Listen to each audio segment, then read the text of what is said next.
All right, guys, I'm here with Kristen, and she's just going to explain to you guys how to use MyFitnessPal, whether it's to just use it as a food diary to track what you're eating, or as the stages go on to track calories or protein or things like that. So we're on the...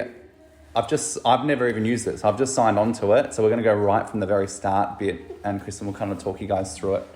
All right?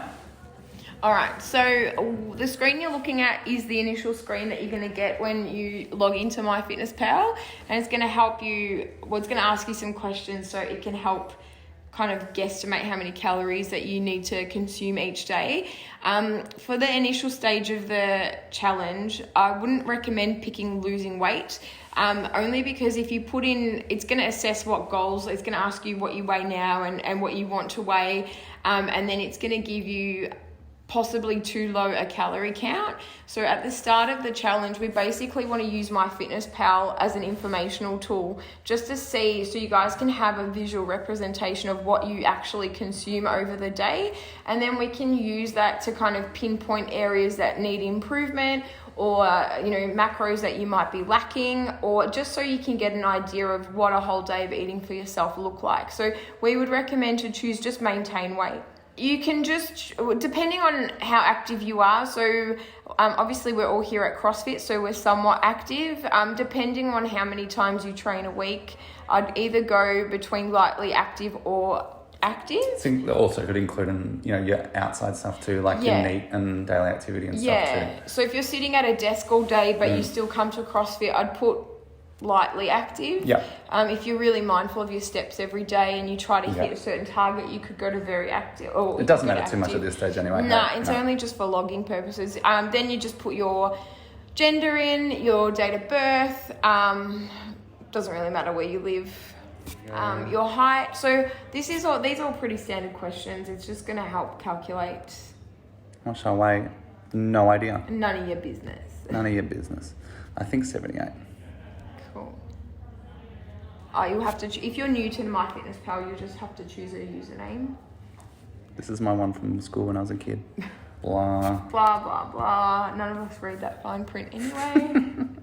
Hand over all your information. Let me in. All right, so I would recommend changing the kilojoules to calories. And then it's up to you. Do you want to use your phone to track your steps? Or if you've got a watch that's compatible with MyFitnessPal, you can sync the two together. I'm not a big fan of keeping my phone in my pocket, but that's a whole different other topic. So I would say no, but if you don't have a tracker and you want to use your phone, then it's totally up to you. I would just not let the calories that MyFitnessPal is calculating that you're burning, so it'll calculate how much you burn in a day, and then it will give you extra calories. I don't think we want to look at that at this point in time. I think it gets too complex. I think it's more better just to stick with your own consistent number rather than, but for now, like especially if this is week 1, this is just journal stage. So none of this is really relevant just yet. Cool. Don't worry about premium unless you want it. All right, now we're in. So now MyFitnessPal is just going to ask you to log whatever you're eating. So if you're eating something that's packaged, you can scan the barcode. If you're eating something that's put together, from raw ingredients, you can weigh and then do a lookup. So if you've got a barcode, you can scan the barcode, or you can just go in and you can add your food. So just search for the food at the top. So you might have had a banana, for example.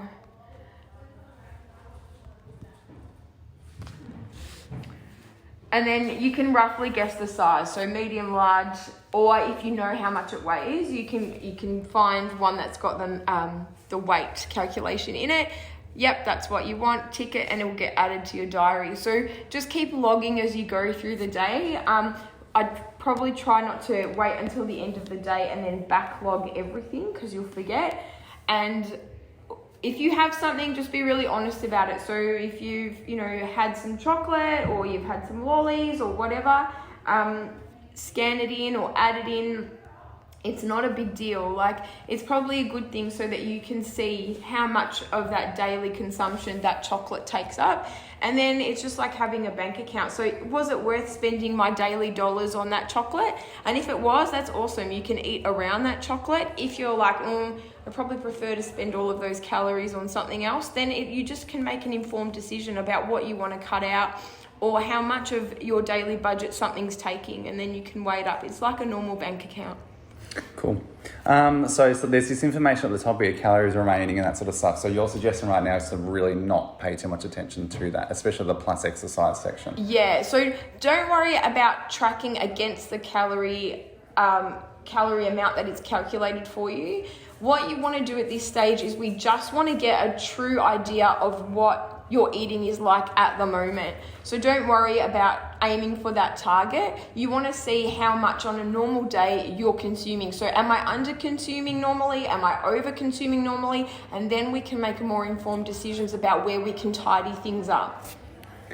Is there a section here that talks about like carbs and fats and proteins? Where do I go for that? I think it's the water. So if you go into nutrition at the bottom, you can see if you want to have a look at total calories, it'll tell you how it's divided up through the day. If you go into macros, is probably easier. Then you get a nice easy chart to see what percentage you're splitting. Again, at this point, don't worry too much about it. But it's good to like have a little peek and just see what's happening. MyFitnessPal is quite handy too, because if you're logging foods that are high in a particular macro or too high in salt or fat, it'll give you a little reminder just to say, hey, this food's quite high in salt, for example.